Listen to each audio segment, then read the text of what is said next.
100%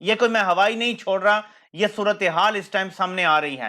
اب میں آپ کو بتاتا ہوں کہ اس کے مقابلے میں وکلا کھڑے ہو گئے ہیں. ملک کے تمام بڑے جو چوٹی کے وکلا ہیں وہ کھڑے ہو گئے ہیں. سلمان اکرم راجہ, جن کا میں ذاتی طور پہ فین ہو گیا ہوں, میں چاہتا ہوں 2 منٹ کی ان کی یہ تقریر آپ سنیں. آپ کو مزہ نہ آیا تو پیسے واپس. کا جو موضوع ہے آئین کا تقدس اور عدلیہ کی آزادی, اس کے حوالے سے پہلی بات تو میں یہ کہنا چاہوں گا, پہلی گزارش, کہ یہ بات بالکل واضح ہے کہ آئین کا تقدس ایک متحد عدلیہ کے بغیر بھی ممکن نہیں ہے. آج جو ہمیں عدلیہ میں ایک مکالمہ کہہ لیں یا ایک چپکلش کہہ لیں جو نظر آ رہی ہے, اس نے موقع دیا ہے ان قوتوں کو جو پہلے دن سے ہی پاکستان میں آئینی نظام, جمہوری نظام کی مخالف قوتیں ہیں. یہ کوئی نیا معاملہ نہیں ہے. پاکستان کی تاریخ ہمیں بتاتی ہے کہ ایک بنیادی تضاد ہے, اس کو چیئرمین ماؤ نے اپنے الفاظ میں کہا تھا, the principal contradiction. وہ ہمارے ملک میں یہی ہے کہ کیا اس ملک میں جمہور کی آواز کو آواز سمجھنا ہے اور اس آواز کو طاقت کا سرچشمہ بننا ہے یا نہیں بننا. جمہوری اور غیر جمہوری رویے شروع دن سے برسر پیکار ہیں اور آج بھی ہمیں یہی نظر آ رہا ہے. آج جو کچھ ہم دیکھ رہے ہیں یہ ایک سطح پہ تو شاید سیاسی قوتوں کے درمیان جنگ ہے, لیکن اس کے پیچھے بالکل واضح ہے کہ وہی قوت کا فرما ہے جو چاہتی ہے کہ اس ملک میں اگر جمہوریت کا کوئی سانچہ, کوئی حیولہ قائم ہونا ہے تو اس قوت کی مرضی سے قائم ہے. وہ قوت یہ سمجھتی ہے کہ سرخ لکیریں لگانا اس کا حق ہے. کس کو ہم نے سیاست میں رہنے دینا ہے, کس کو ہم نے پارلیمان میں رہنے دینا ہے, کس کو ہم نے حکومت میں رہنے دینا ہے, یہ سمجھا جاتا ہے کہ ان کا استحقاق ہے. اصل میں یہ جنگ جو آج ہم لڑ رہے ہیں, یہ جنگ وہی جنگ ہے جو تمیز الدین نے لڑی تھی. یہ وہی جنگ ہے جو ہم سے پہلے بہت سے لوگ لڑ چکے ہیں, اور یہ جنگ ہمارے بعد بھی شاید جاری رہے گی.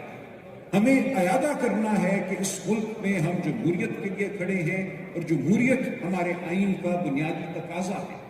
لہٰذا یہ کہنا کہ 90 دن اگر گزر گئے تو پھر کیا ہوا, میں کہتا ہوں آسمان گر گیا, کیونکہ 90 دن صرف 90 دن نہیں ہیں, وہ ایک آئین کی بندش ہے. اور اگر آئین کی بندش کو ہم ایک کھلواڑ سمجھتے ہیں. کچھ ایسی قوتیں ہیں جو سب کچھ کنٹرول کر رہی ہیں. جمہوریت کی یہ لڑائی ہے, یہ لڑائی پہلے مولوی تمیز الدین لڑ چکے ہیں, ہم وہی لڑائی لڑ رہے ہیں. بالکل واضح انہوں نے کر دیا ہے. کچھ اور لوگوں نے بھی کھل کے بات کی ہے کہ یہ سیاسی لڑائی نہیں ہے. ایک صاحب نے تو, مجھے ان کا نام ابھی بھول رہا ہے, بہت زبردست بات کی ہے کہ جو سارے کہہ رہے ہیں کہ سب کو بٹھا دو, مذاکرات کروا دو, کہ مذاکرات میں سے 2+2 5 نکلے گا. آئین بالکل واضح ہے, آئین کے اوپر کوئی کمپرومائز نہیں ہو سکتا, کوئی مذاکرات نہیں ہو سکتے. آئین پر عمل کرنا پڑے گا, اس کے بعد مذاکرات ہوں جو بھی ہوں. یہ تو انہوں نے کہہ دیا. اعزاز احسن نے بھی 2 ٹوک کچھ بات کی ہے, وہ بھی ذرا سن لیں. اور اس وقت یہ بڑے مطمئن ہے کہ سپہ سالار ہمارے ساتھ ہے, پر میں کہتا ہوں اگر یہ آرڈر سپریم کورٹ کا رہے, کوئی دنیاوی طاقت نہیں ہے جو اس کو ڈیفائی کر سکتی ہے.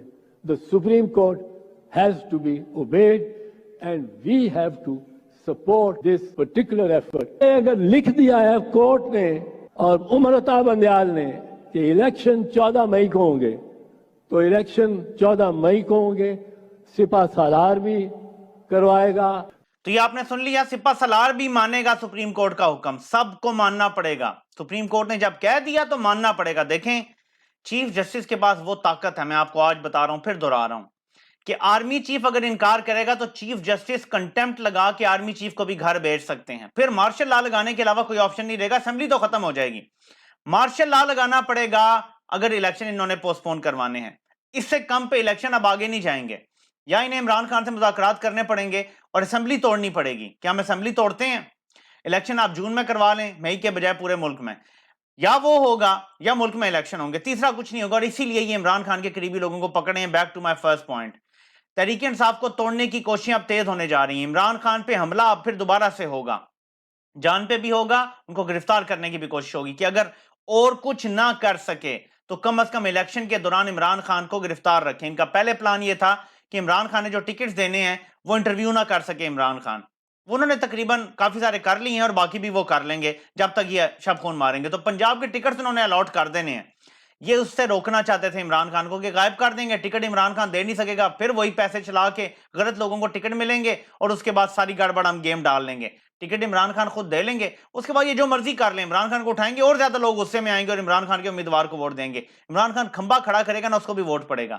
لوگوں کو بس یہ پتا ہونا چاہیے کہ یہ عمران خان نے امیدوار کھڑا کیا ہے. صورتحال یہ ہے. اس لیے یہ جو ڈاکٹرائن ہے حافظ کی, ہمارا پاکستان ڈاکٹرائن, یہ بڑی خطرناک ڈاکٹرائن ہے. میں آپ کو وارن کر رہا ہوں, یہ پاکستان کو توڑنے کی ڈاکٹرائن ہے. اس کو ہمیں رد کرنا پڑے گا, کیونکہ ہمارا پاکستان نعرہ بڑا پیارا ہے. یہ ہمارا نیا پاکستان ہوگا. کیوں؟ ہمیں پرانے پاکستان میں جو لا لیسنس ہے وہ قبول نہیں ہے. ہمیں قانون کی بالادستی چاہیے, ہمیں عوام کی حاکمیت چاہیے. یہ ہوگا پاکستان میں.